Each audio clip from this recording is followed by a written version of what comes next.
Hello dear students, welcome to our BS education YouTube channel. आज हम बात करने वाले हैं भारत सरकार के द्वारा जनहित के लिए जितनी भी योजनाएं जारी की जाती है उन योजनाओं के बारे में। तो सबसे पहली योजना प्रधानमंत्री कृषि सम्मान निधि योजना, जिसको हम पीएम किसान के नाम से भी जानते हैं। पीएम किसान योजना ये भूमि धारक किसानों को सुरक्षा प्रदान करने के लिए शुरू की गई थी। यह योजना फरवरी 2019 को शुरू की गई, जिसके तहत गरीब किसान परिवारों को साल में 6,000 रुपये डीबीटी मतलब डायरेक्ट बेनिफिट ट्रांसफ़र के मोड के माध्यम से सीधा उनके बैंक अकाउंट में ट्रांसफ़र किए जाते हैं। ये 6,000 रुपये साल में 3 बार मतलब हर 4 महीने के बाद 2-2 हज़ार रुपये की किस्त में उनके बैंक अकाउंट में ट्रांसफ़र किए जाते हैं।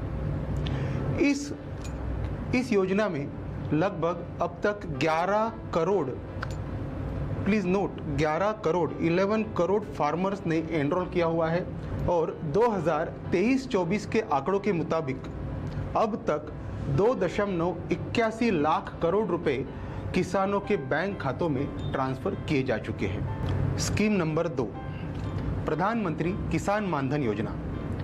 ये योजना गरीब किसानों के परिवार को सुरक्षा प्रदान करने के लिए भारत सरकार ने 12 सितंबर 2019 को ये योजना शुरू की। इस योजना के माध्यम से छोटे एवं सीमांत किसान मतलब स्मॉल एवं मार्जिनल फार्मर्स को अपना अंशदायी भुगतान करना पड़ेगा। अंशदायी भुगतान कहाँ पर? पेंशन फंड में। तो पेंशन फंड में वो भुगतान करके इस योजना का सदस्य बन सकते हैं। जितना भुगतान वो करेंगे उतना ही भुगतान सरकार उनके खाते में करेगी। इस योजना के लिए एज लिमिट भी रखी गई है। इस योजना के लिए एज लिमिट है 18 से 40 साल। 18 से 40 साल के जितने भी किसान हैं वो इस योजना का सदस्य बन सकते हैं और अपने आयु के 60 वर्ष तक 55 रुपये से लेकर 200 रुपये तक वो अपना भुगतान करेंगे। जितना भुगतान वो करेंगे, मान के चलो कि वो किसान 55 रुपये का भुगतान कर रहे हैं, तो सरकार भी उनके खाते में 55 रुपये का हर माह भुगतान करेगी और ये उनके आयु के 60 वर्ष तक करना होगा। एक बार वो 60 वर्ष क्रॉस कर गए उसके बाद सरकार द्वारा उनको मिनिमम कम से कम 3,000 रुपये का पेंशन प्रति माह मिलेगा। तो ये है प्रधानमंत्री किसान मानधन योजना स्कीम के बारे में। इस योजना के लिए पंजीकरण के लिए CSC मतलब कॉमन सर्विस सेंटर एवं राज्य सरकारों के माध्यम से पंजीकरण करवाना होगा और ये जो पेंशन फंड है इसके प्रबंधक रहेंगे LIC मतलब life insurance corporation of India. इस योजना के तहत अब तक 23.38 लाख किसानों ने पंजीकरण किया है। अब स्कीम नंबर 3 प्रधानमंत्री फसल बीमा योजना।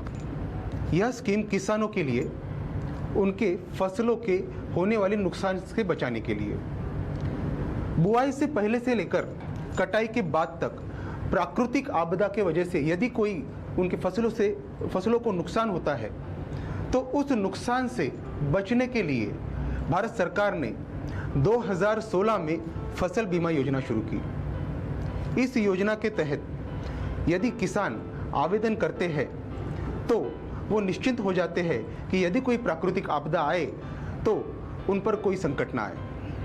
अब तक तकरीबन 5,549.40 लाख किसानों ने इस योजना के लिए आवेदन किया हुआ है। अब स्कीम नंबर 4 किसान क्रेडिट कार्ड योजना।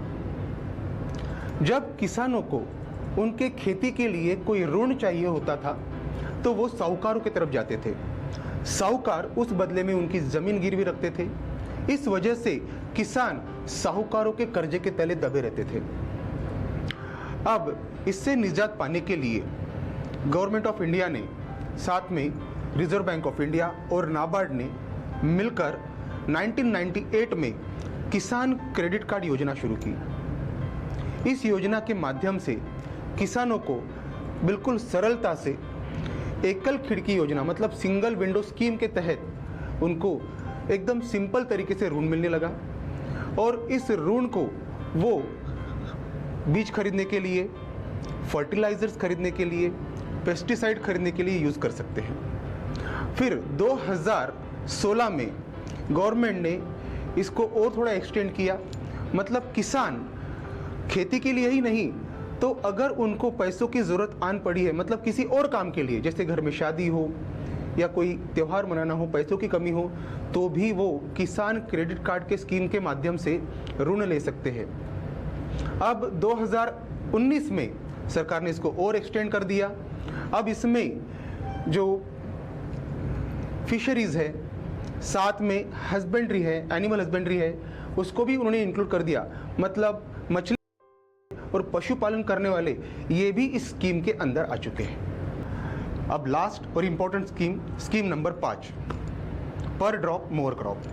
नाम से ही आप समझ गए होंगे कि ये स्कीम किस लिए है। ये स्कीम इरिगेशन के लिए है। खेती में पानी का इफिशिएंटली यूज़ करने के लिए ये स्कीम लाई गई। बेसिकली जिस स्टेट्स में पानी की कमी है वहाँ पे माइक्रो इरिगेशन सिस्टम, मतलब ड्रिप और स्प्रिंकलर, इस सिस्टम द्वारा खेतों की सिंचाई के लिए भारत सरकार द्वारा 2015-16 में ये स्कीम लाई गई। इस स्कीम के माध्यम से लोगों को, मतलब किसानों को, इरिगेशन के जो भी सिस्टम्स थे वो प्रोवाइड किए गए, जिससे पानी का बेहतरीन यूज़ हुआ, लेबर कॉस्ट कम हो गया, फर्टिलाइज़र कम हो गए, मतलब ओवरऑल किसानों के ग्रोथ के लिए स्कीम लाई गई। इसका 40% एलोकेशन नॉर्दर्न ईस्टर्न स्टेट में किया गया क्योंकि वहाँ पे पानी की कमी है। Next 40% Himalayan states, Jammu and Kashmir, Ladakh में किया गया, और 20% एलोकेशन अदर स्टेट में जहाँ जहाँ पे पानी की कमी है।